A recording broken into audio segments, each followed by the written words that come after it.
और आज के पावन चरित्र श्री कुम्भन दास जी के चरित्र में प्रवेश मेरे बड़े प्रिय हैं। अष्ट सखाओं में श्री कुम्भन दास जी खूब गाया है हमने कुम्भन दास जी के पदों को। वैसे तो आप सुनते जाएंगे तो एक से बढ़कर के एक सारे सखा हैं ही, लेकिन कुम्भन दास जी का ठाकुर जी से एक विशेष प्रकार का प्रेम है, विशेष प्रकार की रुचि है। तो गोवर्धन के पास में एक जमुनावतो गांव है, आज भी कुम्भन दास जी का गांव है, वहां आपका जन्म हुआ। कुलीन अच्छे कुल में आपका जन्म हुआ, लेकिन माता पिता धन संपन्न नहीं थे। प्रसन्न होते हैं तो उसको दो लक्षण देकर के संसार में भेजते हैं। ठाकुर जी की प्रसन्नता का एक लक्षण है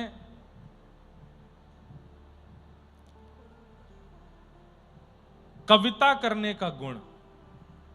किसी में लेखन का अगर गुण है, संस्कृत के स्तोत्र लिख देता हो, मराठी अभंग लिख देता हो, या हिंदी में कोई गीत संगीत लिख देता हो, पद पदावलियों की रचना कर देता हो, मतलब किसी भी प्रकार से 2 मिनट में जो कवि का गुण जिसके अंदर है, आशु कवि जो है, ये भी समझ लीजिए कि ठाकुर जी उससे रीझ हैं, इसीलिए उसको ये लक्षण ये गुण देकर के भेजा है। और दूसरा, कंठ यदि आपके पास है, स्वर यदि आपके पास है, तो भी ठाकुर जी ने प्रसन्न होकर के आपको इस धराधाम पर भेजा है।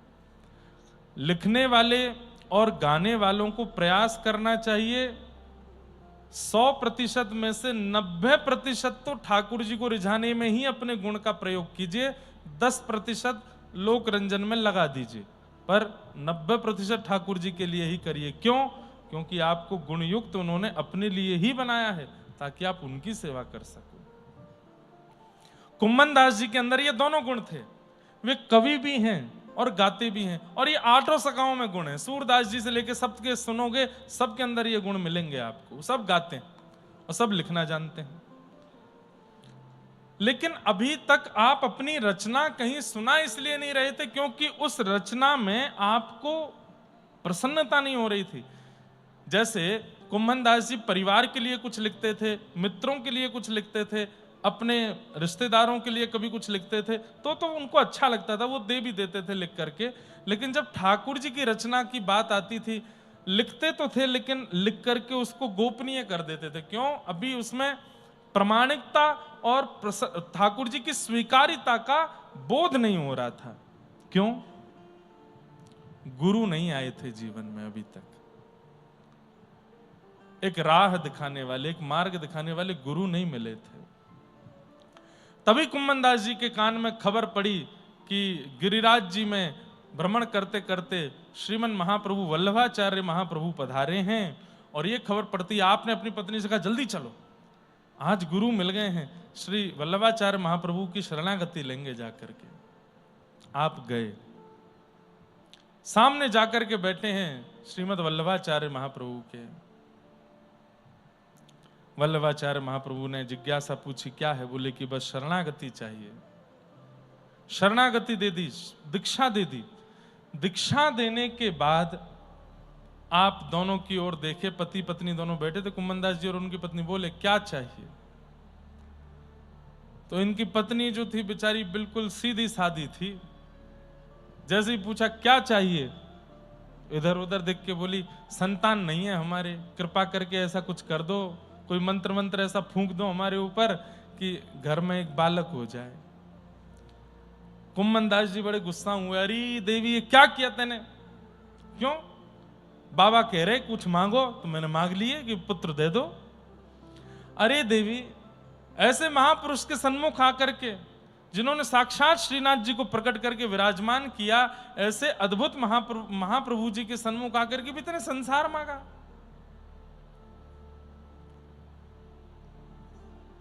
वल्लभाचार्य महाप्रभु बोले कुछ ऐसे लड़ो नहीं, तुम्हें कुछ और चाहिए तुम बताओ ना। तब श्री कुम्भन दास जी ने अपनी अभिलाषा प्रकट की। श्री वल्लभ की बलिहारी हारी, वल्लभ की बलिहारी सब इनको वचनामृत सींचत, सब इनको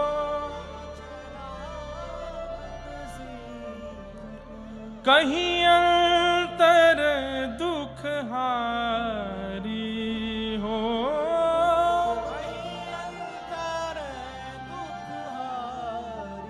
श्री वल्लभ वल्लभ की बलिहारी, श्री वल्लभ वल्लभ की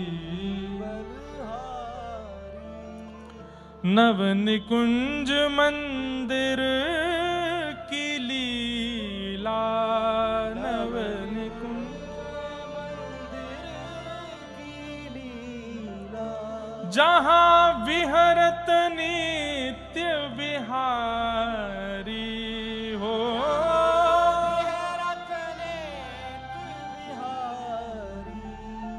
कुंभन दास प्रभु गोवर्धन धर, कुंभन दास प्रभु गोवर्धन धर, हुए हो दासी तिहारी हो, हुए हो दासी तिहारी, श्री वल्लभ वल्लभ की बलिहारी, श्री वल्लभ वल्लभ की बलिहारी।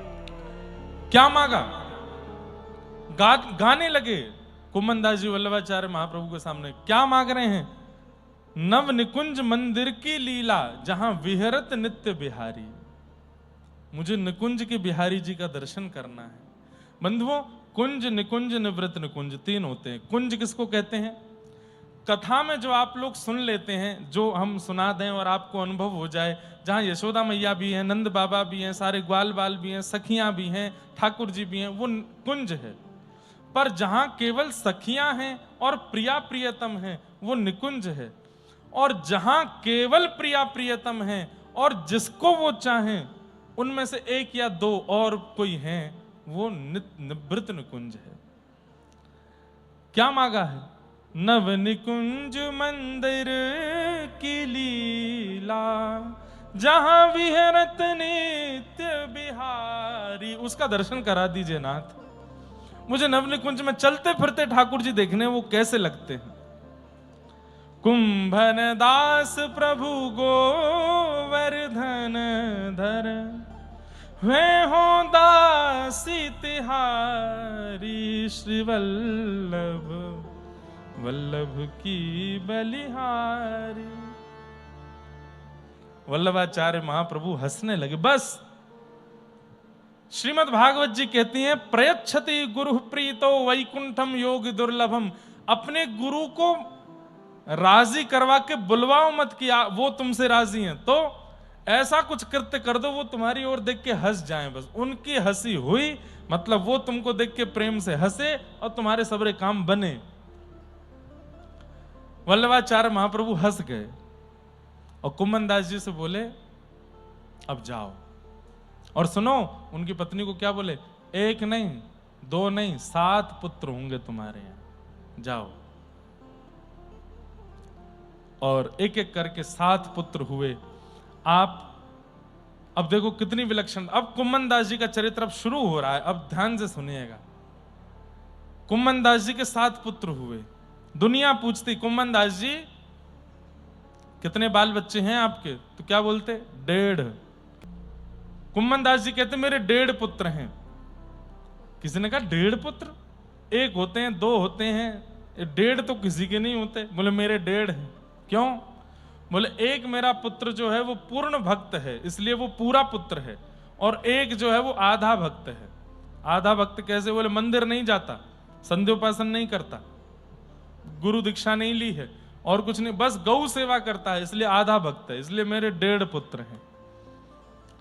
एक पूरा है, एक आधा है, बाकियों को मैं पुत्र मानता ही नहीं हूं। क्यों? वो भजन नहीं करते, कीर्तन नहीं करते, मंदिर नहीं जाते, गुरुदेव से नहीं मिलते, उनको मैं पुत्र ही नहीं मानता। ऐसा त्यागी देखा? अपनी संतान में कौन त्याग करता है? लेकिन कुम्मन दास जी ने ठाकुर जी के लिए अपनी संतान में भी त्याग की भावना रखी। 1.5 पुत्र हैं मेरे। तो ऐसे कुम्मन दास जी, उनके साथ में ठाकुर जी की एक बड़ी मधुर लीला है। एक बार की बात, जब मुगल आक्रांताओं ने, अच्छा, वल्लभाचार्य महाप्रभु से दीक्षा लेने के बाद आपको अब अनुभव होने लगे और आपके गायन और शब्दावली सुनकर के श्री वल्लभाचार्य महाप्रभु ने आपको श्रीनाथ जी की राग सेवा के लिए आज्ञा दे दी। अब आओ गिरिराज जी में आकर के श्रीनाथ जी को राग सुनाया करो। तो नित्य जाया करते थे, वहां जाकर के राग सेवा करते थे। दुष्ट आक्रांत, जिनमें से औरंगजेब प्रसिद्ध था, उसने जब भारत के मंदिरों को तोड़ना शुरू किया तो उसने अपनी गति बढ़ाई व्रजमंडल की ओर, और जैसे ही व्रज की ओर वो बढ़ने लगा तो सब गोवर्धन के लोगों को और ब्रजवासियों को सबके मन में हुआ कि भाई अब गिरिराज जी की रक्षा कैसे करें, वो तो मंदिर तोड़ देता है आकर के। सब बैठ करके मंत्रणा कर रहे थे, चिंतन कर रहे थे, क्या करें क्या करें क्या। इतने में ही गर्भगृह से आवाज आई, बोले यहां से कहीं और ले चलो मोकू। ठाकुर जी बोले, कुम्मन दास जी के कान खड़े हुए, बोले कौन बोला कौन बोला? जैसे ही झांक करके देखा, आहा, सुंदर श्रीनाथ जी ऐसे थाड़े हैं। और कुम्मन दास जी को पहली बार नेत्र ऐसे ऊपर करके देखा, पहली बार सचल ठाकुर जी का अनुभव हुआ। कुम्मन दास जी तो बिल्कुल आनंद में भर गए। ठाकुर जी बोले, अरे भैया आनंद में मत भरे, बेहोश है के चक्कर खाए के मत गिरियो, वो मिले छारो है, मंदिर ने तोड़े, याते पहले आवे, मुंह को कहीं और लेके चलो। जय जय, कहां लेके चले? बोले तोड़ को घनो एक वन है जहां पे खूब कांटे हैं और टेंटी एक अचार होता है हमारे यहां, उसके वृक्ष लगे हैं। ठाकुर जी कहने लगे वहां लेके चलो मुझे। अब श्रीनाथ जी का रूप बड़ा है, कैसे लेके जाऊं, क्या लेके जाऊं? सद्दू पाने बोले, भैया गैया बैल गाड़ी में तो लगेंगे नहीं, और बैल जो है वो हमारे सबरे वृद्ध हो गए, कब पधार जाए कोई पता नहीं, ठाकुर जी को कैसे लेके जाएं? सोई ठाकुर जी फिर से बोले गर्भगृह से, कुंभना? बोले हाँ, यहीं पास में सद्दू पाने की गौशाला के बगल में एक गौशाला है, वहां में भैंसा बंधे हुए हैं, भैंस और भैंसा, माते एक भैंसा लिया आओ। तो सबरे बोले, जय जय, आप भैंसा की सवारी करोगे? क्यों ना कर सके हम? बोले जय जय, भैंसा? अरे हमारे साली की सवारी है, यमुना जी हमारी पत्नी है, पटरानी है, और यमुना जी को भैया कौन है? यमराज। और यमराज काहे पे बैठे? भैंसा पे।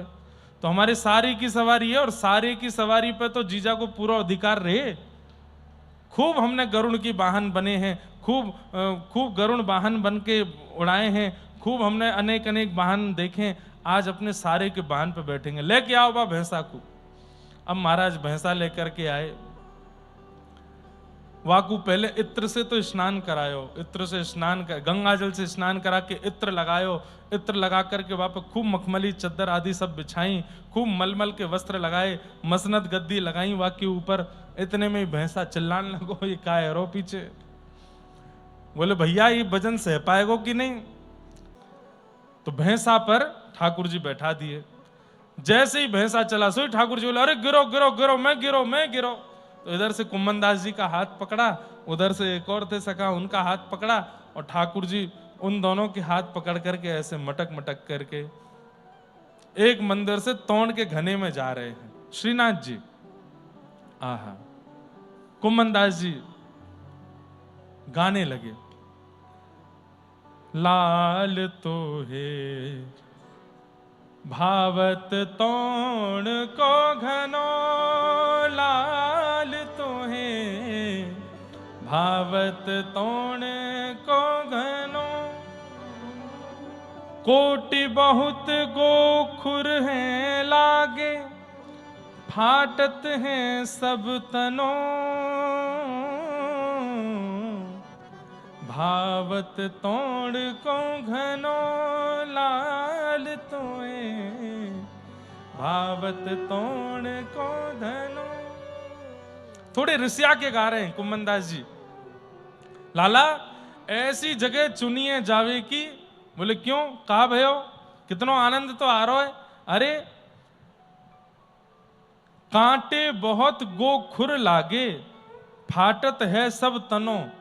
सब हमारे हाथ छिल गए, पैर छिल गए, सबरे इतने कांटे लगे हैं, और खुद तो मदमस्त है करके ऊपर बैठे हो, कोई दिक्कत है नहीं रही है, खुद को तो अच्छो लगे कोई।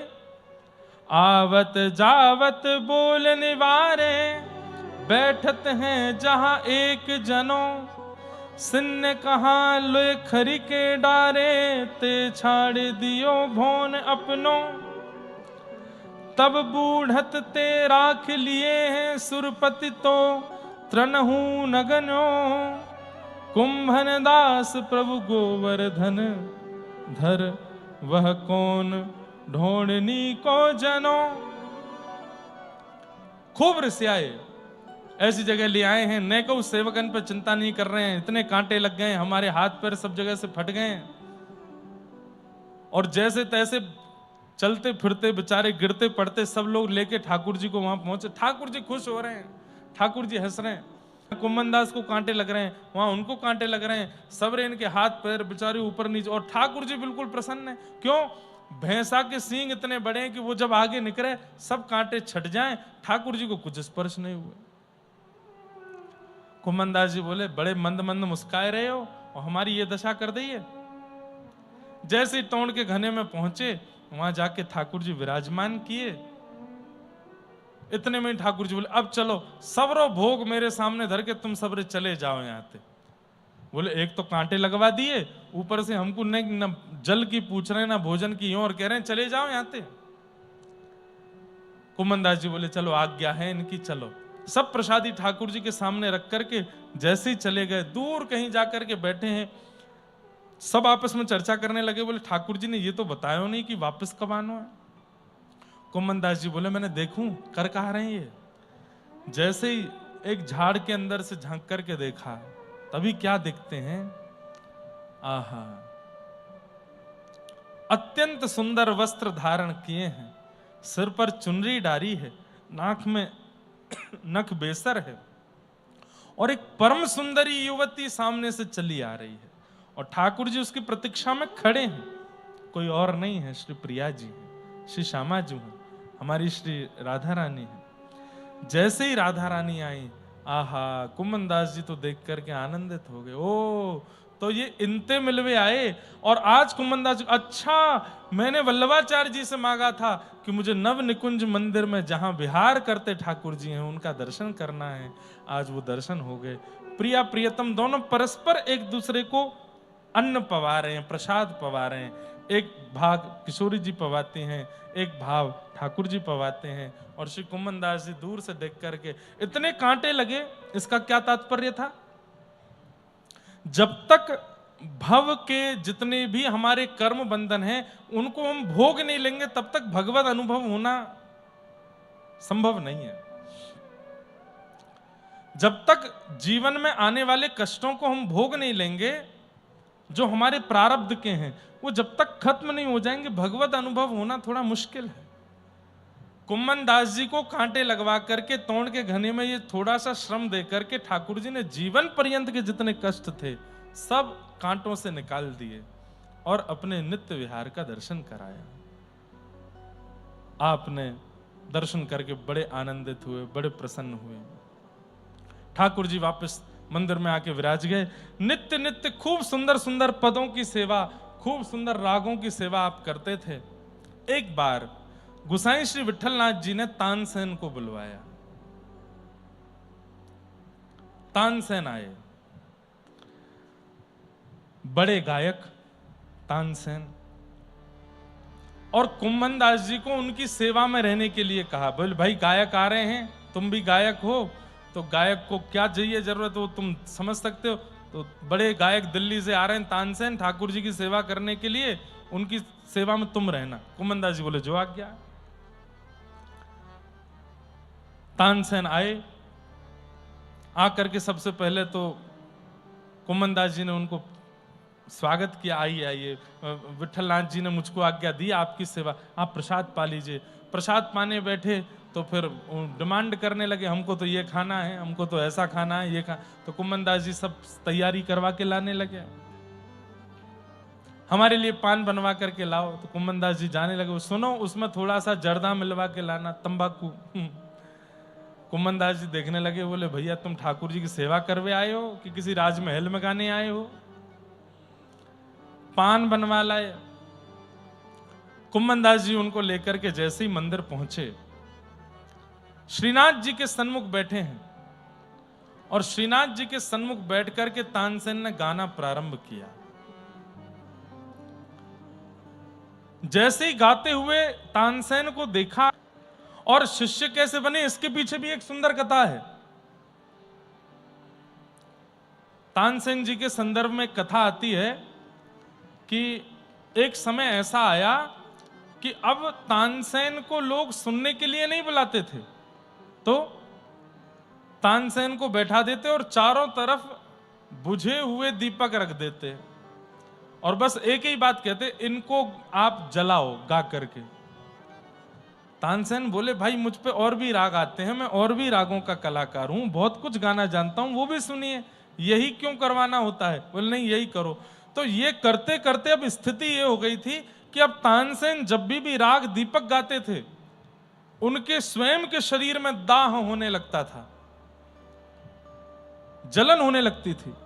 वो जलाशय में कूद जाते, सरोवर में कूद जाते, लेकिन कैसे भी उनकी जलन ठीक नहीं होती थी। एक दिन उन्होंने, कोई बड़े गायक थे, उनसे पूछा कि अब मैं राग दीपक गाता हूं, 4 दिन तक तो इतनी जलन रहती है, पूरे शरीर में ऐसा लगता है किसी ने आग लगा दी हो। तब उन्होंने कहा कि राग देव तुमसे नाराज हो गए।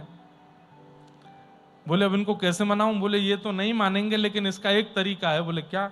जब तुम राग दीपक गाओ, उसके बाद कोई और श्रेष्ठ गायक आकर के राग मेघ मल्हार गा दे तुम्हारे सामने बैठ के, तो तुम्हारा दाह ठीक हो जाएगा।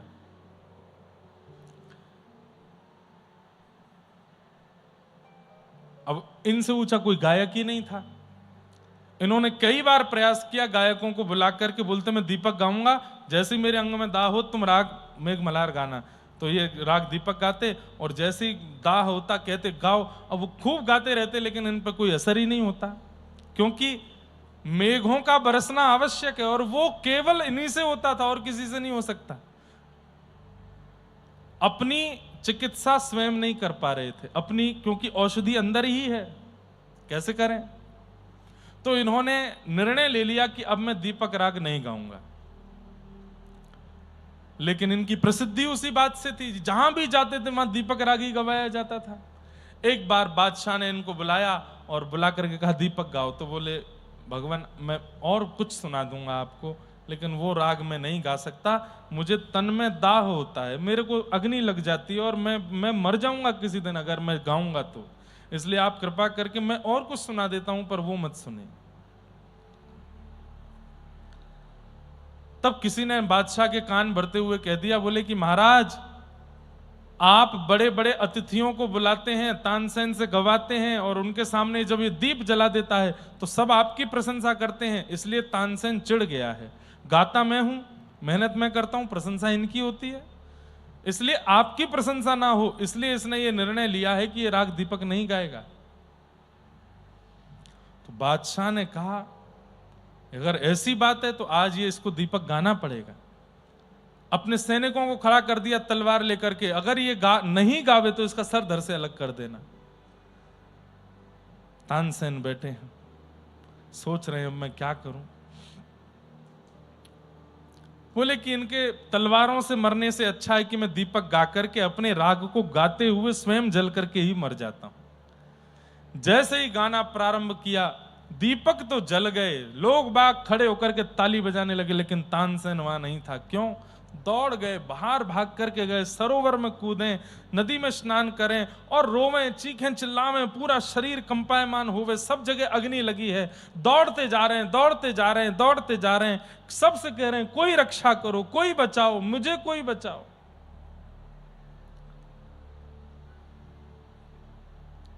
तभी एक जगह ठोकर लगी और आप मूर्छित होकर के गिर पड़े, लेकिन आपके तन में अभी भी वह जलन हो रहा था। तभी वहां दो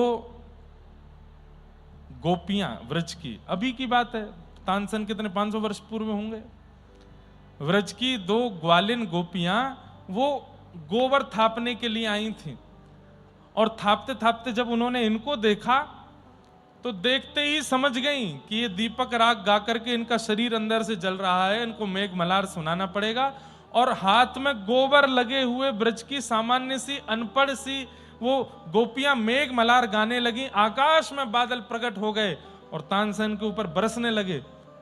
तानसेन ने नेत्र खोल करके जब देखा चारों तरफ, तो वो बिल्कुल सहज सरल सी कंडा थाप रही हैं, गोबर थाप रही हैं और मेघ मल्हार गा रही हैं। तानसेन बोला, आपको ये राग कैसे आता है? तो बोले, हमको तो ये भी नहीं पता कि ये कौन सा राग है, बस इतना पता है कि जब किसी को ऐसी पीड़ा दिखाई दे तो हमारे गुरुजी ने कहा था ये वाले स्वर गाने हैं, इसलिए हम गा रहे हैं। हमारा प्रताप नहीं है, हमारे गुरुदेव का प्रताप। बोले, कौन है तुम्हारे गुरुदेव? बोले, जिन्होंने वृंदावन में बिहारी जी को प्रकट किया, श्री स्वामी हरदास जी महाराज। तानसेन दौड़े दौड़े फिर स्वामी श्री हरदास जी की शरण में गए। बोले, गोबर थापने वालों को आपने ऐसा अद्भुत संगीत सिखा दिया, जो कला मेरे अंदर है मेघों को वर्षाने की, वो सामान्य सी गोपियां बरसा रही हैं। आप सामान्य नहीं है, अब मैं आपकी शरण में हूं। और तानसेन स्वामी श्री हरदास जी का शरणागत हो गया। लेकिन समय लगता है दीनता आने में। बड़े बड़े लोग जब गुरुजनों के आश्रित होते हैं तो थोड़ा समय लगता है दीनता आने में। तानसेन में भी दीनता नहीं आई थी। आज श्रीनाथ जी की सेवा करने के लिए गए, कुम्मन दास जी उनकी सेवा में थे।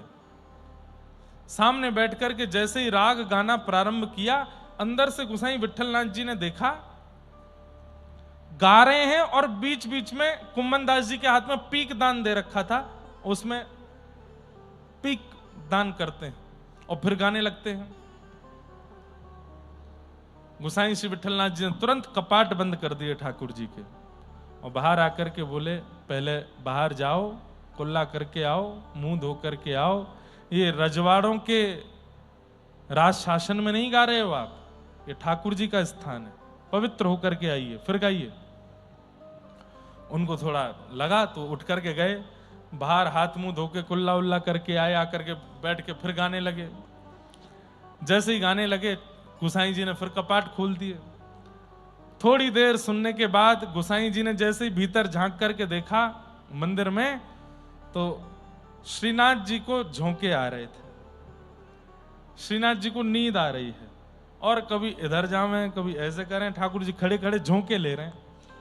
गोसाई जी ने फिर से कपाट बंद किए, भीतर जाके जय जय कहा भयो, अरे मुकु भान आ रो या को गानो, थोड़ी देर पहले आयो तब तो बढ़िया गा रो, अब पतो ना कहां रैंक रो, मुंह तो बढ़िया ना लग रो, रैंक रो जाने। कल रात्रि रासलीला देखी थी, रासलीला में मधुमंगल जी क्या कर रहे थे, स्वर लगा रहे थे ऊंचे ऊंचे, उसको हमारी ब्रज भाषा में कहते हैं रैंकना। क्या बोलते हैं? रैंकना। बिना स्वर के भी जो पंचम स्वर लगाते रहते हैं, बिना सुंदर गला होते हुए भी गाने का प्रयास करते हैं, उनको कहते हैं रैंक रहा है। तो ठाकुर जी बोले, पहले तो बढ़िया गा रो, अब पतो ना कहा है, रैंक रो, मुंह तो बिल्कुल आनंद ना आ रो, नींद और आ रही है। तो गोसाई जी बोले, जय जय पहले वो पान खा के बैठो, मैंने अब पान थुकवाई दियो। तो ठाकुर जी बोले, बातें कहो, दोबारा पान खा के आवे गो, और पान खा के बैठे फिर गावे। गोसाई जी बोले, जय जय मंदिर की पवित्रता, बस पवित्रता ठीक है, बातें कहो, पान खा के आवे। तो अब यहां कथा ऐसी वर्णित है कि गोसाई जी ने तानसेन को नहीं कहा कि पान खा के आओ, नहीं, जय जय कितनों कहते रहे, मंदिर की पवित्रता तो रहेगी। तानसेन का जब गायन पूरा हुआ तब गोसाई श्री विठलनाथ जी ने कहा, बहुत सुंदर गाया आपने, बहुत अच्छा गाया। भीड़ लगी थी मंदिर में तानसेन को देखने के लिए। अब मेरी इच्छा है, हमारे कुम्मन दास जी बैठे हैं, एक पद की सेवा कुम्मन दास जी भी करें। तो तानसेन बोला, कौन कुम्मन दास? भाई तानसेन के बाद अगर कोई गाने आने वाला है तो बड़ा गायक ही होगा। बगल में पीकदान लिए बैठे थे, तो बोले ये गाएंगे, ये सुबह से मुझे रोटी खिलाते डोल रहे हैं, मेरा बस्ता सामान लेके चल रहे हैं, ये गाएंगे? बोले हाँ गाएंगे, कुम्मन दास जी गाएंगे। कुम्मन दास जी बड़े सहजता में आके ठाकुर जी के सामने बैठ गए। आहा, गुसाई जी ने कहा गाओ कुंभना। आपने तुरंत ठाकुर जी को सुंदर भाव सुनाया। क्या रूप, भाई मैं तो अपने स्वर में गाऊंगा, पर कुम्मन दास जी ने कैसा गाया वो गाने के बाद बताऊंगा। रूप देख नैना पलक लागे नहीं, रूप देख नैना पलक लागे नहीं। कैसा रूप है मेरे नाथ का कि जैसे ही देखते हैं तो पलक झपकना भूल जाते हैं। रूप देख नैना पलक लागे नहीं, तुरंत लिख करके गाने लगे, तुरंत बना करके पद गा दिया ठाकुर जी के सामने। गोवर्धन के अंग अंग ऊपर, गोवर्धन के अंग अंग ऊपर, निरख नैन मन रहत नहीं, रूप देख नैना पलक लागे नहीं। कहारी कहूं कछु कहत न आवे, कहारी कहूं कछु कहत न आवे, चित चोरो वे मांग दही।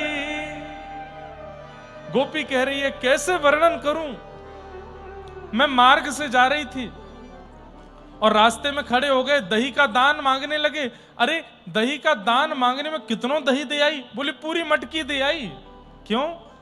बोले एक हाथ आगे करके मांगो तो मन तो भयो कि सर्वस्व याकू दे दूं, लेकिन मटकी दे करके ही आनो पड़ो। लेकिन कन्हैया जब दोनों हाथ पसार के मांगन लगे ना, अरे सखी मैं कैसे बताऊं, ऐसा मन करे सब दे दूं, नेत्र दे दूं, नासिका दे दूं, सबरो अपनो यौवन दे दूं, जीवन दे दूं। इतनो सुंदर है श्याम सुंदर। कुंभन दास प्रभु के मिलवे की, सुंदर बात सखियन सोजू कही। कुंभन दास प्रभु के मिलवे की, सुंदर बात सखियन सो कही। रूप देख नैना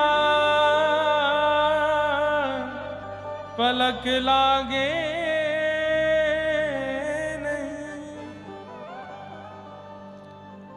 कुम्मन दास जी गा रहे हैं, सिसकियों की आवाज आ रही है।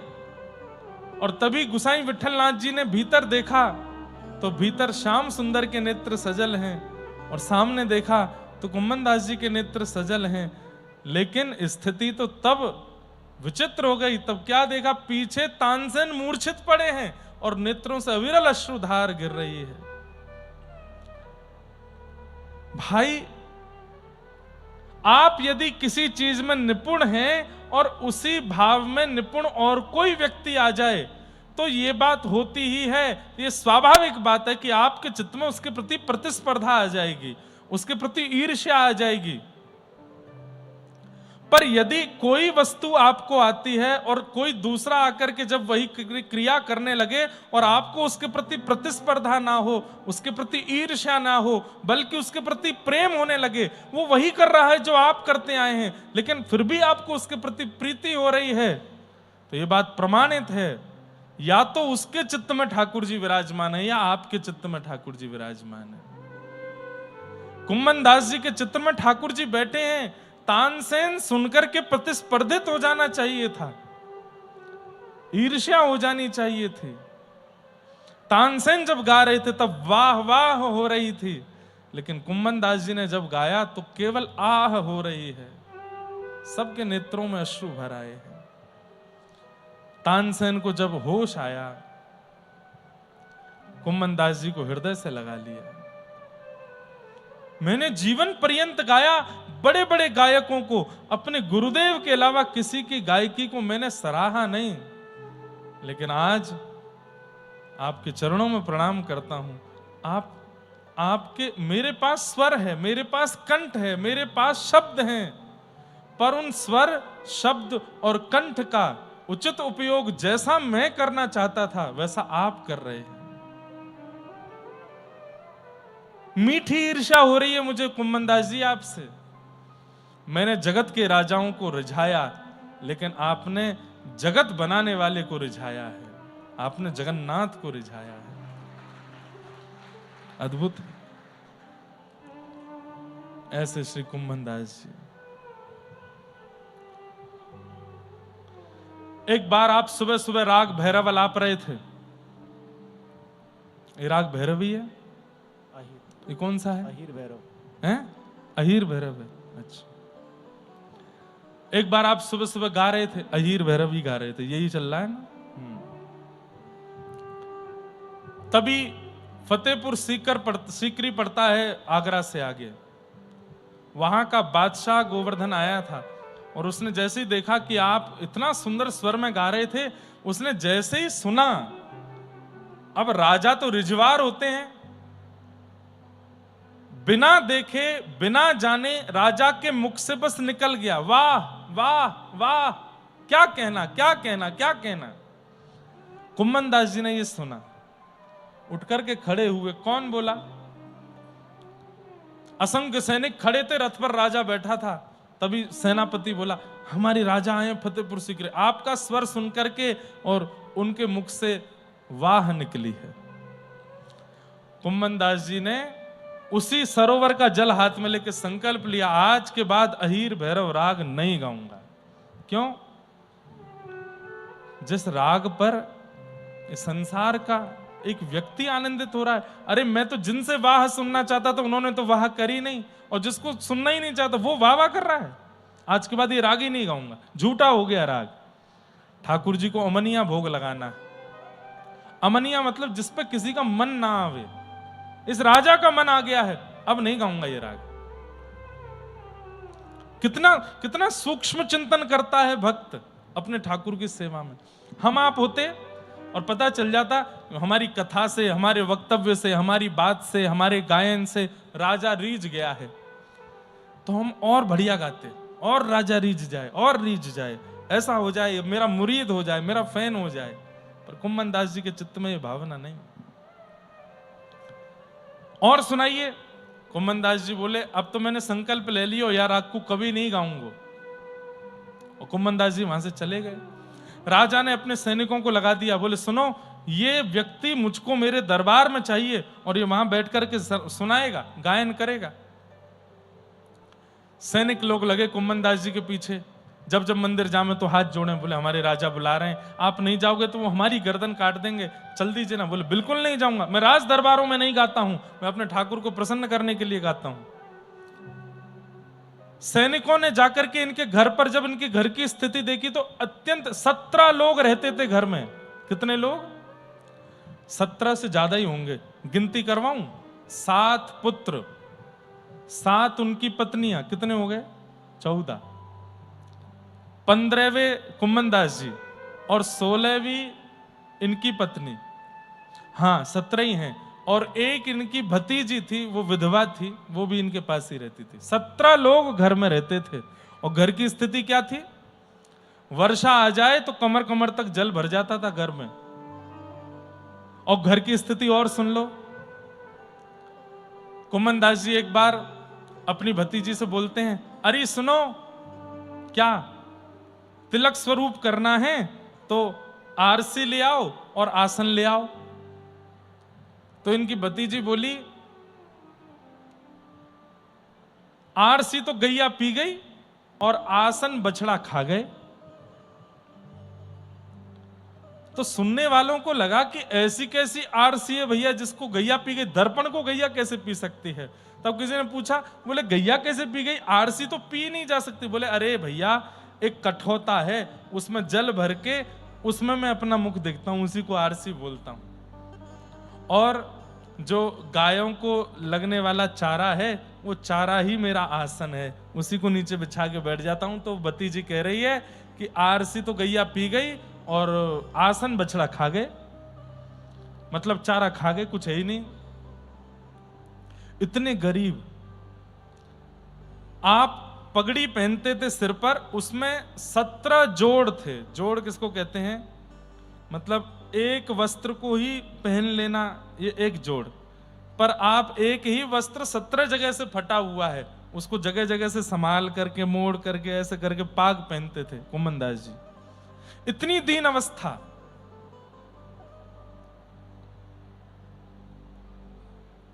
घर में इतनी जगह नहीं थी, तो दिन रात का क्रम चलता था। क्या? आधे लोग दिन में सोते थे, आधे लोग रात को सोते थे, और दिन वाले लोग रात में जगते थे, वो बाहर घूमते थे। क्यों? घर में जगह ही नहीं है। ऐसी स्थिति। सैनिकों ने जाकर के घर की स्थिति देखी, तो घर के लोगों से कहा, एक इतना बड़ा राजा कुम्मनदास जी को बुला रहा है, इतना धन देगा कि गोवर्धन में सबसे बड़ा घर होगा आप लोगों का, लेकिन ये कुम्मनदास जी को बताइए, जा ही नहीं रहे।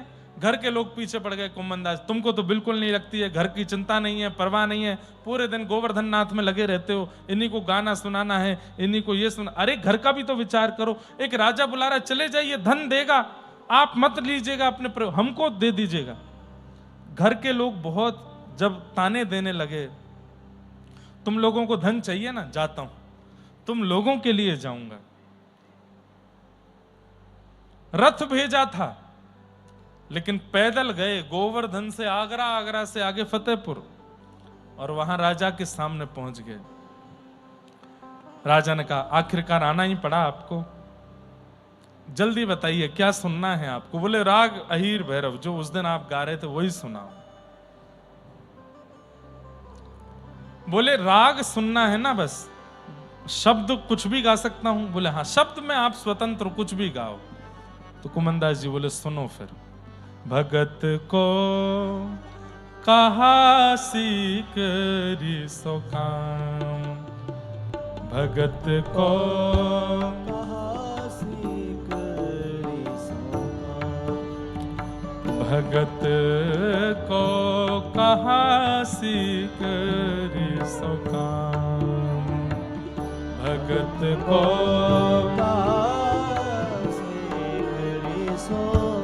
आवत जात पन्हैया टूटी, आवत जात पन्हैया टूटी, आवत जात पन्हैया टूटी, आवत जात पन्हैया टूटी, बिसर गयो हरि नाम,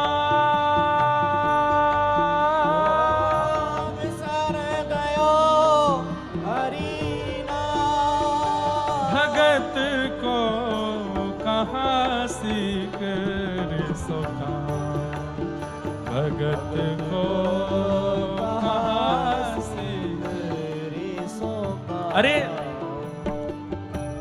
भक्त का किसी राजा से क्या काम हो सकता है? भगत को कहा सीकरी सो काम, आवत जात पन्हैया टूटी, बिसर गयो हरि नाम। आज का दिन सबसे बुरा दिन है मेरे लिए। क्यों? गोवर्धन से पैदल चल करके आया हूं, मेरी पन्हैया यानी कि चप्पल टूट गई, पैर में छाले पड़ गए, और 24 घंटे जिन हरि का स्मरण बना रहता था, आज वो स्मरण छूट गया। आवत जात पन्हैया टूटी, बिसर गयो हरि नाम, भगत को कहा सीख सो काम। और क्या कह रहे हैं?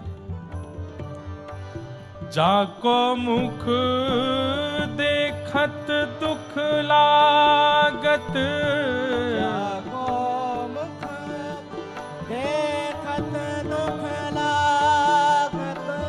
अरे राजा, जिसका रूप देखना बिल्कुल अच्छा ना लगता हो, ऐसा व्यक्ति सामने आ जाए तो आपको क्या लगता है?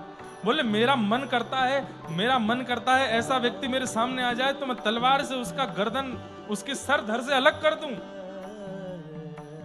कुम्मन दास जी व्यंग में हंसने लगे। वही स्थिति मेरी हो रही है इस वक्त, पर मुझ पर तलवार नहीं है। जाको मुख देखत दुख लागत, जाको मुख देखत दुख लागत। ताको करन पड़ी परना, ताको करन परी परना। हे ताको करन पड़ी परना। ताको करन परी परना। हे राजन, जिसका मुख देखना अच्छा नहीं लगता वो सामने आ जाए तो गर्दन काटने का मन होता है।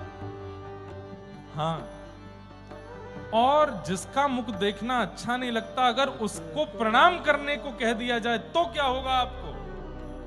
बोले तो मैं पूरी पृथ्वी को जला दूंगा, ये कर दूंगा, वो कर दूंगा, सब बोल दिया। कुम्मन दास जी बोले मेरे ही हृदय की सारी बातें बोल रहे हो आप। इस वक्त मुझे ऐसा ही हो रहा है। कुंभन दास लाल गिरधर बिना, कुंभन दास लाल गिरधर। हे कुंभन दास लाल गिरधर बिना, दास लाल गिरधर बिना। और न दूजो का, और ना दूजो का। भगत को कहाँ सीख सुखा, भगत को कहाँ, भगत को कहाँ सीख सुखा, भगत को।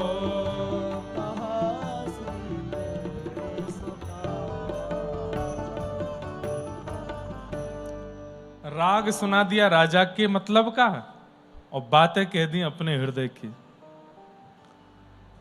जितने अतिथि लोग आए थे बोले गाते तो बहुत अच्छा है, पर हमको ऐसा क्यों लग रहा था गायक थोड़े गुस्से में है। नहीं नहीं नहीं, नहीं ऐसे ही वो थोड़े मूडी हैं इसलिए ऐसे बोल रहे हैं। अब राजा को लगा मेरी तो बड़ी तौहीन कर दी इन्होंने सबके सामने। तो राजा ने कहा कि लोभ में अभी सब खत्म हो जाएगा, अभी इनके सामने हीरे जवाहरात भरे हुए सब रखता हूं। बड़े बड़े मंगा दिए और खोल करके धर दिए बड़े बड़े बक्से, और कहा आप जितना चाहो इनमें से ले जाओ, आप जो चाहो इनमें से ले जाओ, और इसके अलावा अगर कुछ और चाहते हो तो मुझे बताओ, मैं दे दूंगा आपको। कुम्मन दास जी बोले इसके अलावा कुछ मांगू तो दोगे आप? बोले आप मांगने में देरी करोगे, मैं देने में देरी नहीं करूंगा। कुम्मन दास जी ऐसे पल्लू किए, दे दो। बोले क्या? आज के बाद अपना मुंह मत दिखाना मुझे। फतेहपुर सीकर के राजा के सामने कोई इतना कैसे बोल सकता है? और नेत्र भराए कुम्मन दास जी के और तुरंत दौड़े गोवर्धन की ओर। बहुत दूर है गोवर्धन से, 60-70 किलोमीटर होगा। पैदल गए थे, पैदल ही आए। जब तक पहुंचे सुबह हो चुकी थी, मंगला का समय हो रहा था, और पहुंच गए ठाकुर जी के आगे। और श्री ठाकुर जी के सन्मुख बैठ करके रोते रोते गा रहे हैं। क्या कह रहे हैं ठाकुर जी से? हे नाथ, मेरी आपसे केवल एक ही विनती है क्या? कि आज के बाद मेरा स्वर किसी को भी अच्छा ना लगे, ऐसा कुछ कर दो। मैं केवल आपको रिझाना चाहता हूं, मैं केवल आपके लिए गाता हूं, मैं केवल आपको प्रसन्न देखना चाहता हूं। ये लोकप्रियता मुझको जो मिल रही है गायन से, ये मुझे बिल्कुल भा नहीं रही है नाथ। मैं आपका होने के लिए आया हूं इस संसार में। कृपा करके मुझे अब आप अपने से दूर मत जाने दीजिए। आज के बाद यदि मेरे कंठ की किसी ने प्रशंसा की, मेरे गायन की आपके अलावा किसी ने आकर के वाहवाही की, मैं अपने प्राण त्याग दूंगा। कोई ऐसा कैसे हो सकता है कि गुणवान होकर के अपने गुण से ही गुण का लोक रंजन नहीं करना चाहता? भक्त हृदय ऐसा होता है। कुम्मनदास जी ऐसे, भगवान ने इनको आज्ञा दे दी, ठीक है। एक दिन की बात, गोसाई श्री विठलनाथ जी ने आपसे कहा चलो गोकुल में भी नवनीत प्रियलाल विराज रहे, उनका दर्शन करने चलते हैं। तो आप गोवर्धन से गए, लेकिन आपकी चित्तवृत्ति तो गिरिराज जी में ही रहती थी, गोवर्धन स्वरूप में ही आपका मन अटका रहता था। आप गोकुल गए, गोकुल में जाकर के नवनीत प्रिया जी का दर्शन किया, खूब प्रसन्न हुए, लेकिन मन बेचैन, और बस ये लगे चलो गोवर्धन, चलो गोवर्धन, अब नहीं, जल्दी गोवर्धन चलो, मुझे गिरिराज जी के दर्शन करने हैं, मुझे गोवर्धन नाथ देखने हैं। लेकिन गुरुदेव से कैसे कहूं कि चलो जल्दी? रात्रि को जब सेवा पूरी हुई तो आपने गुरुदेव से आज्ञा ली, गुरुदेव मैं जाऊं? बोले हम सुबह जाएंगे, हमारे साथ ही चल देना। नहीं गुरुदेव आप आज्ञा करो, मैं जाऊं। और गोकुल से भी गोवर्धन बहुत दूर है। आप रात्रि में निकले, चलते चलते चलते चलते, आपका नित्य नियम था कि मंगला में सुबह प्रथम कपाट खुलते ही कुम्मनदास जी पद गाते थे सामने बैठ के। लेकिन आज मंगला रास्ते में ही हो गई, मतलब आप आधा रास्ता पहुंचे थे और मंगला का समय हो गया, तो इतना रोए, क्या करूं, ठाकुर जी की आज मंगला की सेवा नहीं कर पाए, तो वहीं बैठ गए जो रास्ते में थे, और वहीं बैठ करके मंगला के पद गाने लगे। पद गा करके फिर चल दिए। आपको पहुंचते पहुंचते लगभग आज के समय अनुसार 9 बजे होंगे सुबह के, और श्रीनाथ जी के मंदिर में मंगला हो जाती है 5 बजे, 5 साढ़े 5 बजे ठाकुर जी का मंगला हो जाता है। आप जैसे ही गोवर्धन पहुंचे तो गोवर्धन जाकर के मंदिर में आपने देखा तो अभी तक मंगला हुई ही नहीं है, कपाट खुले ही नहीं है, पुजारी आदि सब द्वार पे ही खड़े हैं। कुम्मनदास जी बोले कीर्तनिया के लिए नहीं रोक सकते सेवा को। अरे मुख्य अर्चक भी यदि किसी दुविधा में पड़ जाए तो भी ठाकुर जी का नियम से दर्शन खुलता है मंदिरों में, यह नियम है। चाहे मुख्य अर्चक बीमार पड़ जाए, प्राण निकलने की स्थिति उनकी आ जाए, ठाकुर जी तो समय से दर्शन देंगे। और कीर्तनिया के लिए ठाकुर जी को 9 बजे तक अभी मंगला ही नहीं हुई, ऐसा नहीं हो सकता। इतने में गोसाई जी यमुना जी के मार्ग से आए गोकुल से, और घोड़े पर बैठ करके जल्दी आ गए थे, तो आप भी उसी समय पहुंचे। तो आपने आकर के देखा भीड़ लगी है मंदिर के बाहर, और अभी तो द्वार खुल रहा है। तो आपने आकर के जो मुखिया जी थे सेवक, उनसे कहा सुबह का समय हो रहा है, श्रृंगार दर्शन जिस समय होना चाहिए तुम मंगला करने जा रहे हो, क्या बात है, इतना विलंब क्यों हुआ मंगला में? कुम्मनदास जी पीछे खड़े खड़े सुन रहे थे। बोले जय जय कहाँ बताऊं, आज तो अति है गई। बोले क्यों? बोले नियम है, पहले सरोवर में स्नान करो और अपरस में जाओ, बिना किसी से छुए, स्पर्श में मंदिर जाना है, मंदिर खोल के सेवा करनी है। मैं जितनी बार भी निकलूं सरोवर से, पता नहीं कहां से कैसे करके कोई ना कोई मेरा स्पर्श कर जाए। अब जैसे स्पर्श करे तो फिर वापस लौट के जाऊं, फिर स्नान करूं, फिर ऊपर मंदिर की, और द्वार पे आते आते कभी कोई बालक, कभी कोई बालिका, कभी कोई बड़ा बूढ़ा, पता नहीं। वैसे तो दिन में सुबह सुबह इतने लोग रहते नहीं, आज पता नहीं कहां से एक निकल के आता और आके मेरा स्पर्श कर लेता, फिर मेरा अपरस टूट जाता, फिर जाता। 4:30 बजे से अभी तक मैं 50 गोते लगा चुका हूं सरोवर में जाके, और हर बार कोई छू जाता है। और ये जैसे ही आपका आगमन हुआ है और थोड़ी देर पहले कीर्तनिया कुम्मनदास आए हैं, तो मैं मंदिर के द्वार तक पहुंच पाया हूं। इससे पहले तो मैं पहुंच ही नहीं, कोई भी स्पर्श कर जा रहा था। अरे भली चलाई वो सरोवर में 2-4 बालक नहा रहे थे, भीतर गोते लगा करके स्नान करके जैसे निकला तो वो निकले बाहर पकड़ने के लिए, उन्होंने तो किनारा पकड़ा, मेरे ही पैर पकड़ लिए, फिर से स्पर्श हो गया। आज मेरा अपरस टूट रहा था इसलिए मैं सेवा नहीं कर पाया। कुम्भनदास जी के नेत्र सजल हो गए और गोसाई जी से बोले, जय जय, मंगला में उठावे वारो कुंभना नहीं आयो। या हमारे ठाकुर जी ने पुजारी जी को स्पर्श तोड़वाते रहे, अब मैं आ गया हूं ना, अब ठाकुर जी की मंगला होएगी। और उस दिन पहली बार श्रीनाथ जी की श्रृंगार आरती के समय मंगला हुई और श्री कुम्भनदास जी ने सामने बैठ कर के पद गाया।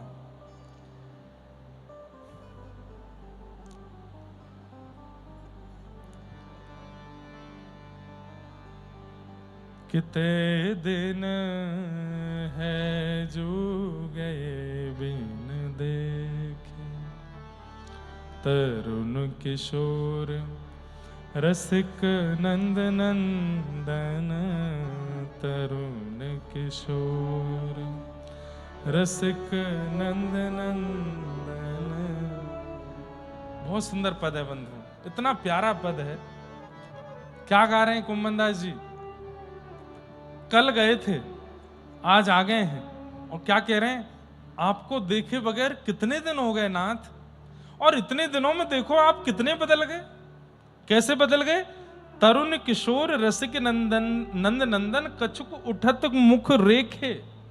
बोले कल जब मैं गोकुल गया था तो आपके मुखमंडल पर रेखे, मतलब ये मूछें आती हैं ना, तो छोटे छोटे बच्चों के गोल्डन कलर में थोड़े थोड़े बाल आ जाते हैं। छोटे छोटे बालकों को जब आप देखोगे धूप की किरण में या टॉर्च जला करके मुख के पास देखोगे, तो जब वो थोड़े तरुण हो जाते हैं, 10-12 वर्ष के होते हैं, थोड़े थोड़े उनके रेखे जैसे निकल आते हैं। वो दिखते नहीं हैं, कभी कभी प्रकाश करने पर दिखते हैं। तो कुम्भनदास जी कह रहे हैं कल जब मैं गया था तब ये रेखें दिख नहीं रही थी आपकी। मैं इतने दिन बाद लौट के आया हूं कि मेरे ठाकुर जी इतने बड़े हो गए कि उनके कुछ कुछ रेखें प्रकट हो रही हैं। तरुण किशोर रसिक नंद नंदन, तरुण किशोर रसिक नंद नंदन, कछुक उठत मुख रेखे, कछुक उठत मुख रेखे। किते दिन है जो गए बिन देखे, किते दिन है जो गए। वह शोभा वह कांति वदन की, वह शोभा कांति बदन की। कोटिक चंद बिसेखे, कोटिक चंद बिसेखे। कितने सुंदर है नाथ। आपके तन की शोभा ऐसी लगती है मानो जैसे 1 करोड़ चंद्रमाओं को प्रकट करके और उनको मुट्ठी में बांध के न्योछावर कर दी जाए आप पर। इतने सुंदर आप लगते हैं। वह चितवन वह दृष्टि मनोहर, वह चितवन वह दृष्टि मनोहर। वह नटवर वपु भेखे, वह नटवर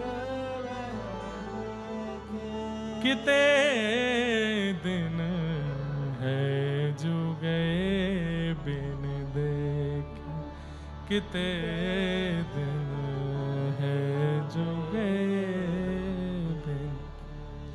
श्याम सुंदर संग मिल खेलन की, श्याम सुंदर संग मिल खेलन की। आवत जियब रेखे, आवत जियब रेखे। कुंभन दास लाल गिरधर बिन, कुंभन दास लाल गिरधर बिन। जीवन जन्म लेखे, जीवन लेखे। किते दिन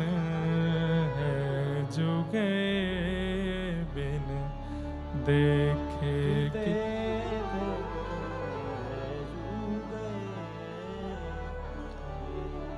गुसाई जी बोले कुम्मनदास तुम कल ही तो गए थे और आज आ गए और तुम पद में क्या गा रहे हो, कितने दिन हो गए बिन देखे। हे नाथ, इनके वियोग का एक एक क्षण ऐसा लगता है जाने कितना समय बीत गया हो। तभी तो गोपियां गोपी गीत में कहती हैं त्रुटिर्युगायते त्वाम पश्यताम। हे नाथ, आप हमें अकेला वन में छोड़ करके चले गए हैं। गोपियां कह रही हैं आपको पता है जब आप हमारे नेत्रों के आगे नहीं होते तो एक क्षण का समय ऐसा लगता है जैसे मानो 3 युग के समान बीत गया हो। कृष्ण प्रेमियों के कृष्ण वियोग में समय जो सामान्य लोगों का दुख का समय जितना धीरे धीरे जाता है, ऐसे ही कृष्ण प्रेमियों का वियोग का समय उससे भी धीरे जाता है। तो सोचिए जिस कष्ट का अनुभव हम करते हैं उसके कितने अनंत कष्ट का अनुभव कृष्ण विहरी करते हैं कृष्ण विरह में।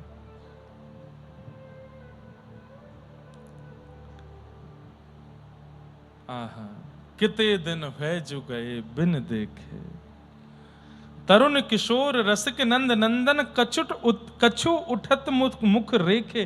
कुम्मनदास जी की दृष्टि क्या देख रही है, कल मैं गया था तब तो कुछ नहीं था, आज देखो लाला कितना बड़ा हो गया, मैं कितने दिनों बाद में आया, लाला के थोड़े थोड़े रेखे प्रकट हो गई हैं।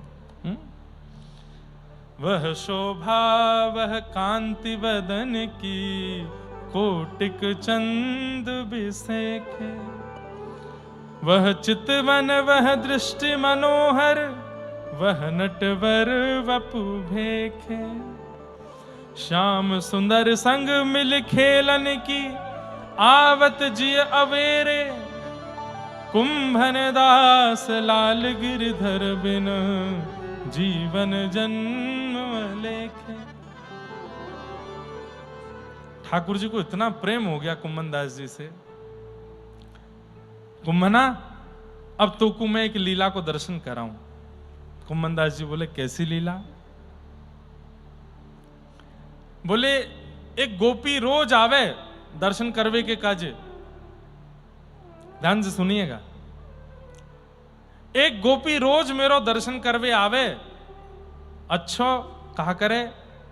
बोले वो अपने घर ते बड़ो बढ़िया दूध को दही जमाए के वाको मक्खन निकाल के मटका में मक्खन लेकर के आवे।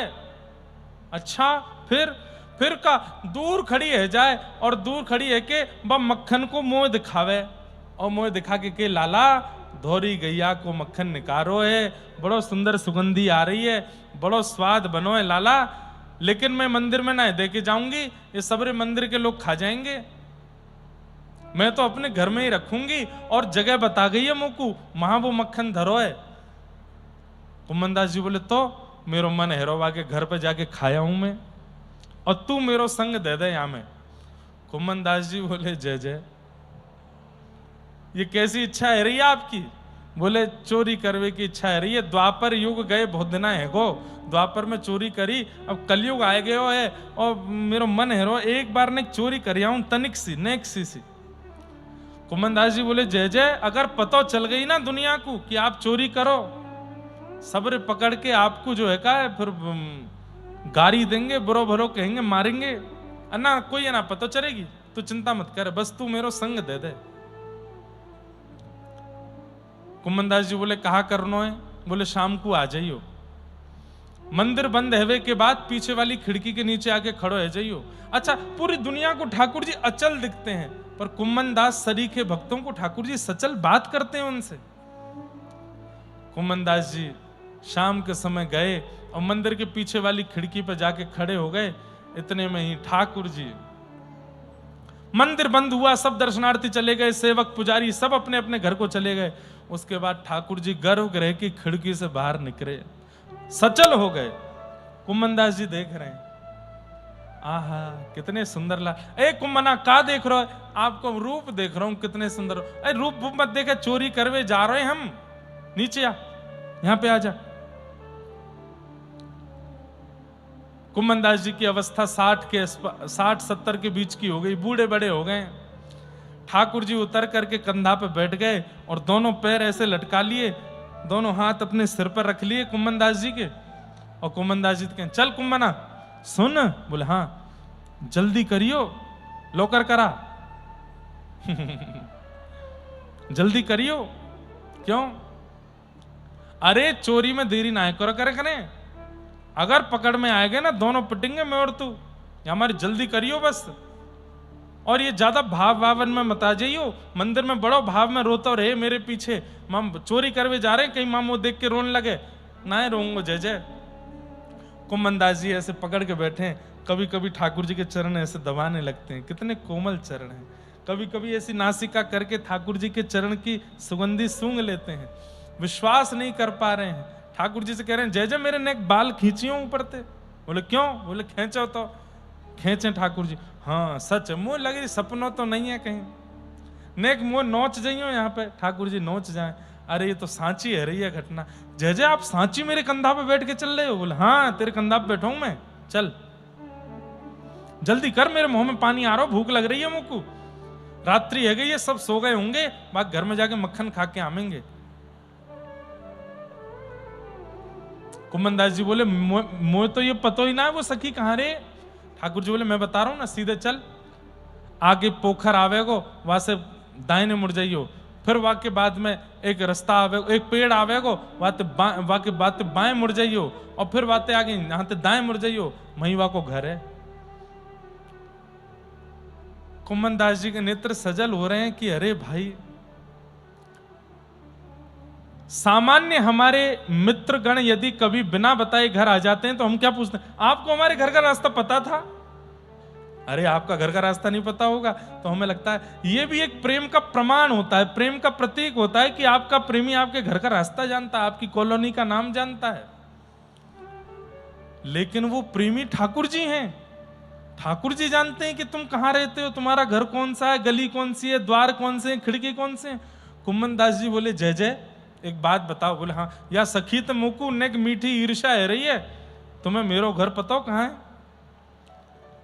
कुम्मन दास जी बोले, तो कुछ कछु ना है पता, नित्य तेरे घर जाऊं मैं, सब देख के आऊं मैं, सब पता हो मुझे। अच्छा जय जय आपको मेरे घर को पता? बोले हाँ। लेकर के कुम्मन दास जी पहुंच गए, रात्रि का समय है, ठाकुर जी योजना बना रहे हैं, सुनो जो पेड़ है या पेड़ की डाल या के घर के आंगन में जा रही है। पहले घर खुले होते थे बीच से, आंगन खुला होता था, छत नहीं होती थी, और विशेष रूप से कई बार बाहर के पेड़ों की डाल अंदर तक आती थी। ठाकुर जी बोले, पहले आप पेड़ पे चढ़ेंगे, फिर डाल पे जाएंगे, डाल पे आके घर में कूदेंगे। कुम्मन दास जी चढ़े, ठाकुर जी तो झटपट ऊपर चढ़ गए, कुम्मन दास जी धीरे धीरे आए। ठाकुर जी बोले, कुम्मना कूद जा। अरे जय जय बहुत नीचे है, अरे कूद जा, अरे बहुत नीचे है। इतने तो ठाकुर जी धक्का दे दियो और नीचे कुम्मन दास जी गिरे, ऊपर से ठाकुर जी आए। हल्ला मत करियो, चुपचाप, सब घर के लोग सो रहे हैं, कहां है छीको, कहां है? कलयुग में चोरी कर रहे हैं ठाकुर जी। तभी दिख गई, ओ देख बोरो मटको, चल कुम्मना। कुम्मन दास जी गए, ठाकुर जी तुरंत कुम्मन दास जी की गोद में चढ़ गए, गोद से ऊपर कंधे पे चढ़ गए और बोले, अब हिलियो मत, मैं ठाड़ो है रहा हूं, और धीरे धीरे मेरो एक हाथ पकड़ ले मेरो, मैं ठाड़ो है के और ऊपर से छींका को पकड़ लूंगा। और ठाकुर जी ने एक हाथ पकड़ा करके खड़े हुए, और खड़े होकर के जैसे छींका हाथ में आया, दूसरा हाथ से फिर छींका पकड़ लिया, मटकी थोड़ी सी टेढ़ी करी, उसमें से मक्खन निकाला, और मक्खन लेकर के जैसे ही जीभ पे लगाया, अरे जे गोपी रोज वो आके मुंह को चिढ़ायो करती, ऐसा मक्खन है, ऐसा मक्खन है। वास्तव में कुंभना बहुत जोर को मक्खन है, इतना मीठा है, इतना स्वाद है। कुम्मन दास जी बोले, अकेले अकेले पाओगे, लेकिन नीचे उपवाए दो। सो ठाकुर जी ऐसे ऊपर पकड़े हैं और ऐसे नीचे झुक रहे हैं, और कुम्मन दास जी पैरों के पास हैं। तो जैसे मक्खन दे में तो कभी माथे पे लगे, कभी आंख पे लगे, कभी नाक पे लगे, कभी गाल पे लगे, जैसे तैसे जीव वीव निकाल के कुम्मन दास जी के मुख में आए हो। जैसे ही कुम्मन दास जी के मुख में मक्खन गया, एक तो मक्खन ऊपर से अधरामृत मिला हुआ है ठाकुर जी का, इतना स्वाद, कुम्मन दास जी तो झूमने लगे, जय हो जय हो। ए झूमे मत, ए तू भाव में मत जावे, मैं गिर जाऊंगा ऊपर ते। कुम्मनदास जी बोले नहीं नहीं जय जय आप पाओ। ठाकुर जी पा रहे हैं। थोड़ी देर बाद कुम्मनदास जी की इच्छा हुई मैं देखूं तो सही है चोरी कर कैसे रहे हैं। गाया तो बहुत है कि ये चोरी कैसे करते हैं, एक बार देखूं तो सही है लगते कैसे हैं चोरी करते समय। तो कुम्मनदास जी ऐसे चरण पकड़ करके कंधे पे ऐसे देख रहे हैं और तभी कुम्मनदास जी ने क्या देखा कि कमर से ठाकुर जी की धोती ढीली है कि नीचे खिसक रही है और धीरे धीरे धीरे धीरे वो धोती खिसक रही है। कुम्मनदास जी बोले जय जय जय जय। बोले हाँ धोती धोती संभालो अभी दर्शन है जाएंगे। अरे अरे जैसे ठाकुर जी ने देखी अब छीका पकड़ रखा है, धोती कैसे पकड़ूं, छीको छोड़ दूंगा तो गिर जाऊंगा। सो ठाकुर जी ने 4 भुजा प्रकट कर ली और 2 भुजा से अपनी धोती पकड़ी और 2 भुजा से छीका पकड़ करके माखन पा रहे हैं। कुम्मनदास जी बोले वाह, शंख चक्र गदा पद्मधारी चतुर्भुजधारी तो बहुत देखे होंगे पर ये धोती पकड़न चतुर्भुजधारी पहली बार देखे। धोती पकड़ के थाड़े ऐसे और छीके पे लेके मटकी से खूब मक्खन खा रहे हैं। कुम्मनदास जी तो इतने भाव में चले गए, आहा नेत्र मंद हो गए, झूमने लगे। ठाकुर जी बोले कहा कर रहे हो कहा कर रहे हो कहा कर रहे हो। इतने में तो ऊपर संभालते संभालते मटकी छीके से धड़ाम नीचे गिर पड़ी। अब जैसे ही मटकी फूटी घर में आवाज हुई चोर चोर चोर चोर। ठाकुर जी बोले मरे कुम्भना भाग यहां से। इतने में जोर से छलांग मारी। ठाकुर जी तो वही वृक्ष पर चढ़ करके कूद फांद के भाज गए। कुम्भनदास जैसे खड़े हैं, चतुर्भुज रूप 2 धोती से ऐसे छीका पकड़े, धोती मक्खन खा रहे हैं। इतने में ही वो सब घर के लोग उठे, डंडा वंडा उठा करके कहां है चोर कहां है चोर। तभी देखा कोने में खड़े कुम्भनदास जी ऐसे जा करके देने प्रारंभ किए। 2 4 10 डंडे उनमें दिए। कुम्भनदास जी चिल्लाते हैं आ लग गई, आहा चतुर्भुज कैसे धोती पकड़न चतुर्भुज, क्या सुंदर छा। उजाला करके जब देखा तो पूरे मुख पे मक्खन लगा है, चारों तरफ मक्खन फैला है और कुम्भनदास जी नेत्रों से अश्रु बह रहे हैं। वो सखी पहचान गई, रुको रुको रुको रुको रुको, ये तो कुम्भनदास है। सब बोले तू जाने यार। वो अरे ये मां श्रीनाथ जी के मंदिर में कीर्तन गावे, सवेरे के मंगला के कीर्तन, राजभोग के कीर्तन, रात्रि शयन को कीर्तन, जय कीर्तन ही आए श्रीनाथ जी को। अरे बाबा बुढ़ापे में तो कुछ शर्म ना आई है, चोरी करवे आएगो यहां पे। कुम्भनदास जी के नेत्र खुले और हाथ जोड़ के बोले जे कौन को घर है, ये घर कौन को पहले ये बताओ। तो सखी बोली मेरो घर है। तुरंत कुम्भनदास जी नीचे लेट गए, उसके चरण पकड़ लिए और चरण पकड़ करके अपने शीश से नवाने लगे। सखी बोली अरे क्या कर रहे हो क्या कर रहे हो। अरे बाबा एक तो चोरी करी, ऊपर से तुम ये सब कर रहे हो, मैं छोड़ूंगी ना है, कितने चरण पकड़ लो तुम्हें दंड तुम। अरे मेरी बात तो सुन ले। बोले कहा तू है सखी बड़ भाग बड़ी, नंदलाल तेरे घर आवत हैं। तू है सखी बड़ भाग बड़ी, नंदलाल। अरे सखी ये मैंने चोरी नहीं करी है। मैं 60-70 वर्ष की उम्र में आकर के कहां मक्खन को लोभ मेरे अंदर होएगो। तू अपने मन से विचार कर, कौन आयो फिर। अब तू विचार कर, तेने कोई को बतायो कि तेरे घर में नवीन मक्खन निकाल के छीके पर रखो है। अब तो वो सखी कांपने लगी, बोले मैंने तो गिरिराज धरण को बतायो, मैंने तो श्रीनाथ जी को बताया। तो बोले बस वही आए मुंह को लेकर के। तू अपनो श्रृंगार करत है, तू अपनो श्रृंगार करत है, वे दर्पण हाथ दिखावत हैं। वो दर्पण हाथ दिखावत है। तू है सखी बड़ भाग बड़ी, नंदलाल तेरे घर आवत है तू है सखी। बड़े भाग बड़ी नंदलाल तेरे घर आवत है। निज कर गूथ सुमन के गजरा, निज कर गूथ सुमन के गजरा, वे अपने ही हाथ पहरावत हैं। वे अपने ही हाथ पहरावत है। सब कोई इनको गुण गावत, सब कोई इनको गुण गा, पर वे तेरो गुण गावत हैं। पर वे ये तेरो गुण गावत है।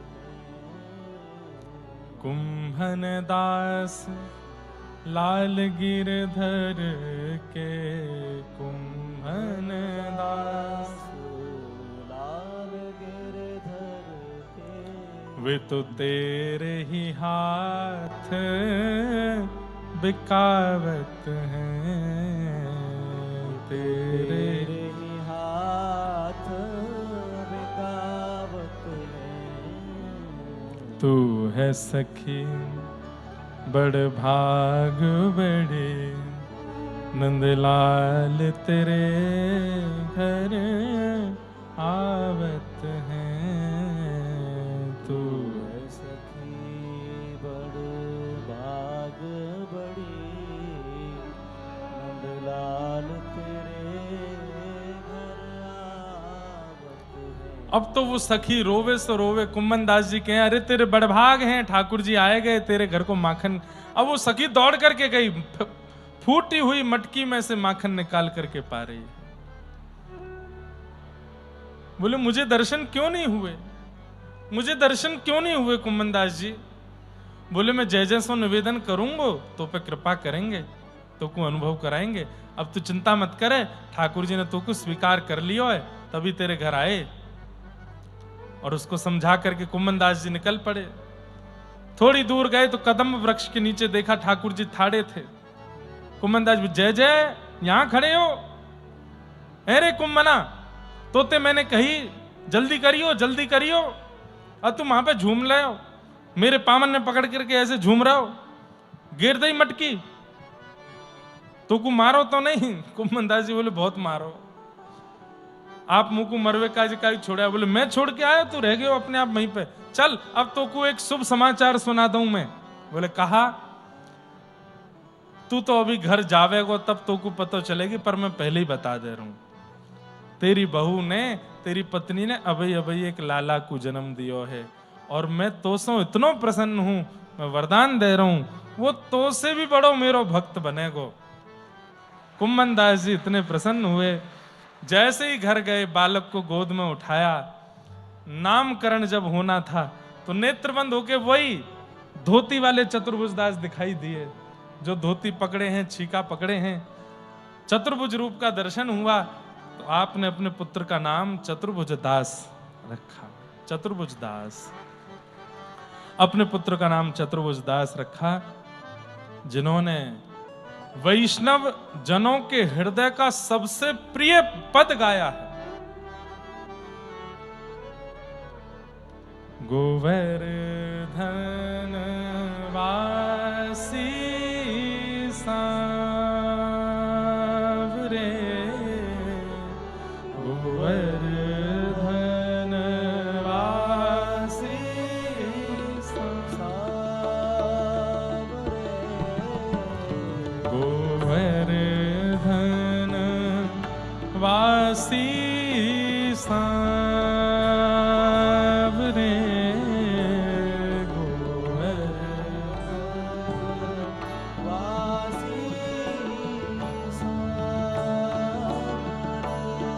लाल तुम बिन रहो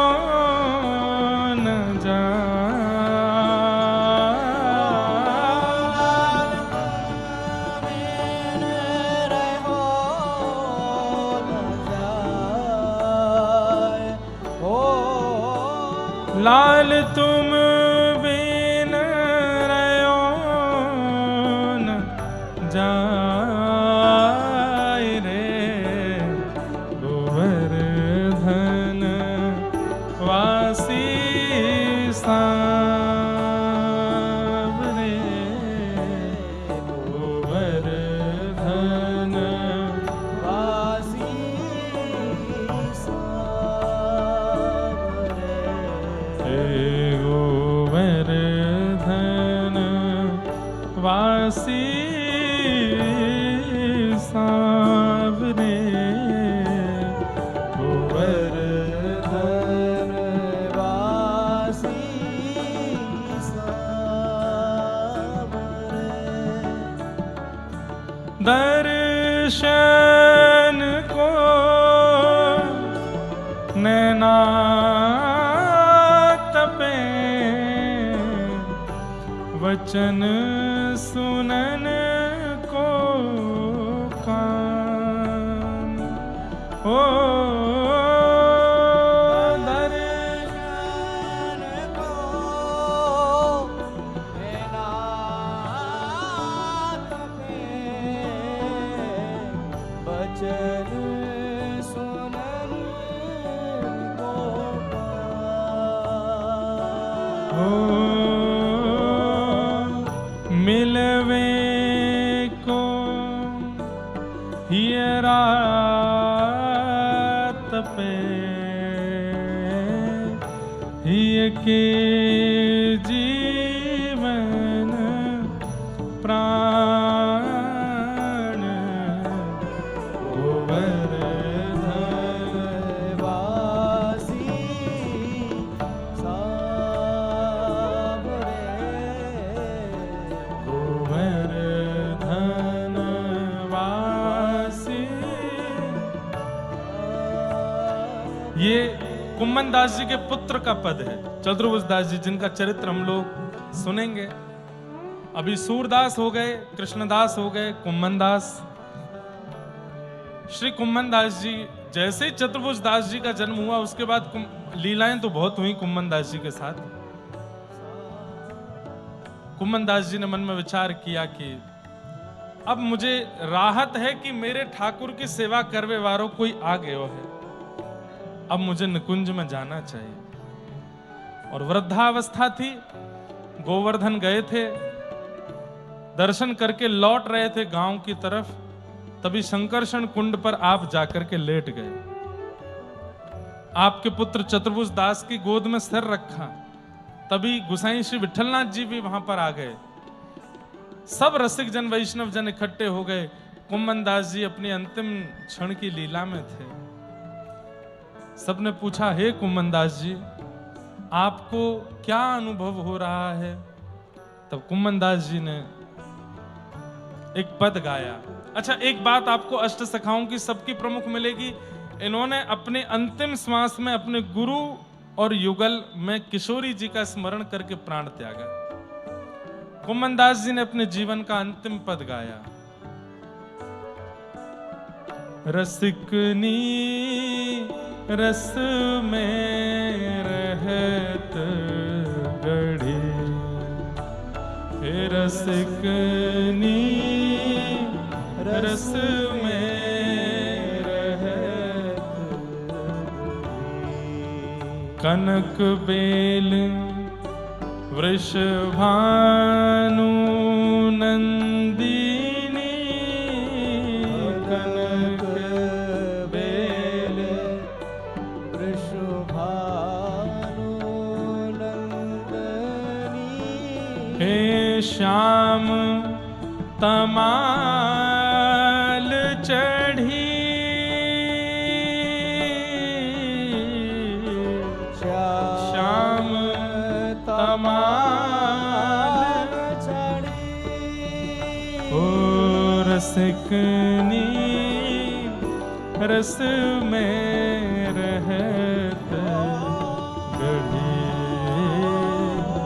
रसिकनी रस में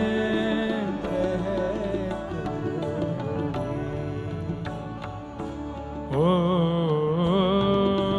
बिहर श्री गिरिधरन लाल संग बिहरत, श्री गिरिधरन लाल संग कोने पाठ पढ़ी,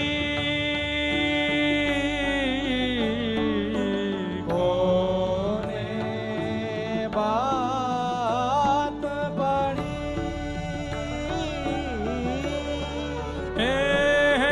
कुंभन दास प्रभु गोबर धन धर, दास प्रभु गोबर धन धर, कुंभन दास प्रभु गोबर धन धर, दास प्रभु गोबर धन धर, रति रस के लिए बढ़ी, रति रस के बढ़ी, रसिकनी रस में रहत गड़े, रसिकनी रस में रहत ओ रसिकनी रस में रहत गढ़े, रसिकनी। और कुम्मन दास जी गा रहे हैं, प्रिया प्रियतम दोनों प्रकट हो गए सामने, और गुसाई जी को हंसते हुए कुम्मन दास जी कहते हैं जय जय। हाँ, बड़े जय जय आ गए सामने, और श्री लाडली जी के संग आए हैं। कृपा करो, अब मैं प्रस्थान कर रहे हूं। और हाथ जोड़ के गोवर्धन की तलेटी में संकर्षण कुंड पर अपने पुत्र की गोद में सर रखते हुए गुरुदेव और गोविंद श्री किशोरी जी का दर्शन करते हुए